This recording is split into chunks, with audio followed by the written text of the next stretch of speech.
as an entrepreneur, you've started several companies and you write and you do video editing and you're a creative person. And, one thing that I've seen from like looking at your content is it's definitely, you bring some fresh creative ideas. And you're also a great connector, with the content that I've seen, Jordan, and obviously getting to know you and being in conversation. So that skill set is pretty crucial for people, that being able to connect, right? And being able to tell a little bit different story and like stand out. So what does that look like in terms of when people are showing up in LinkedIn or in a networking setting? What does that look like, and how do you do it, and what do you coach your students to do? Well, first, I appreciate the observation, because I think that that's something that I do pride myself on. Now, when I look at the context of this within trying to find work, there's some statistics that say as high as 80% of jobs are filled through networking. So while you have most people going through what we'd call the traditional application process, where they send in their resume kind of cold, they look at the job listing and they just say, oh, I'm a fit for this, I'll put my resume in. While most people are doing it that way, most people that are actually getting the jobs are finding a relationship in the company first.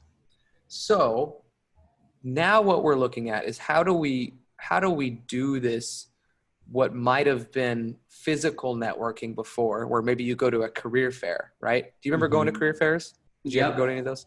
Yeah. So I did too, right? And here's what's funny is that I went to the career fair every semester, starting in my sophomore or junior year.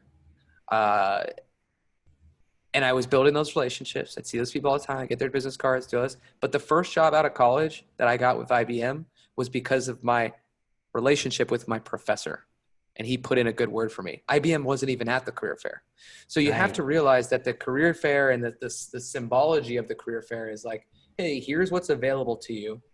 So take your pick. When you think about networking, the whole world's available to you. And excuse my language. So, so you need to look at what are the relationships that I might need to build to work at the company I want to work at. And that starts with knowing what the heck you want to do.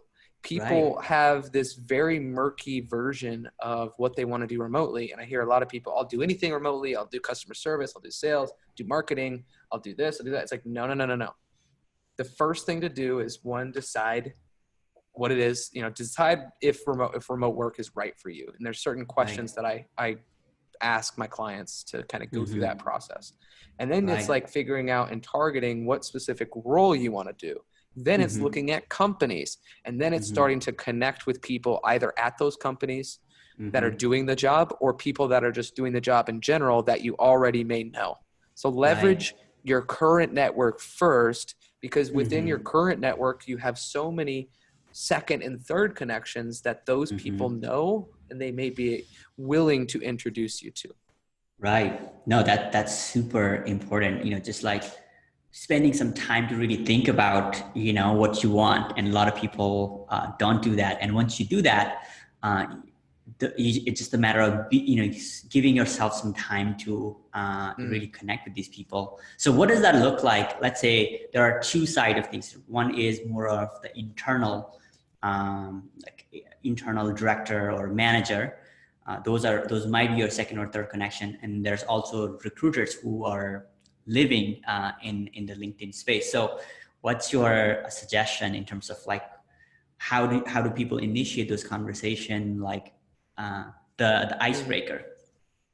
Yeah. So you're talking about recruiters at agencies in particular, or recruiters at the company? Companies too, but both. Okay. Yeah. So it's much more important to focus. I talk to my clients about focusing all of their time and energy on, at least outbound perspective, is on people within the company, internal, because you want to own those relationships. The moment that the recruiter at an outside agency owns the relationships and is the and it's not to say that there's not good recruiters out there. It's just the fact that when you own the relationships, that's the way that you gain trust with people. So you should be focusing all of your time trying to build the relationships. So my recommendation is, first and foremost, LinkedIn is your most powerful tool in a job search, because LinkedIn not only owns the job boards, they have an internal job board that you can search remote jobs. They own your personal branding, because it's basically your resume on steroids. They own and content, right? You can develop content. It owns the network, because you can network with people. It's like the virtual career fair, right? You can, but you can walk up to anyone in the world. Nice. It owns everything, right? So the more that you focus on LinkedIn as that foundation, the better everything can be. So you want to first optimize all the settings on LinkedIn so that recruiters can find you, and so that you get filtered into the right filters. And I have a webinar that actually talks exactly like that. So if you want to link that, we can certainly link that too. But outside of that, the way that you actually network with people is you have to find some common ground. These are people. Right. Everyone's a person. So what I look for a lot of times is, I start with, if you're looking at a specific company, look at the company page, see, follow that company, see what kind of content that company is sending, sign up for their newsletters, see what they're saying to their customers. Because if you start absorbing the content that they are putting out to their customers, you become a lot closer to their language and their terminology and what they say and what they do. From there, they may give you an idea of who to reach out to.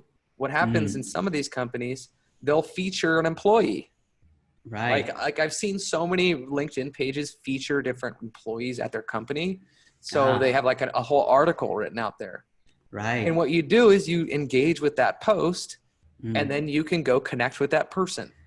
And all of a sudden, the foundation of how you've started the relationship is based on them, the value you could provide them, the comment, the engagement, as opposed to, hey, can you give me a job? Hey, can you talk to me about a job? Please like and subscribe if you enjoyed this video. We will sure to come back with more exciting videos on Agile topics.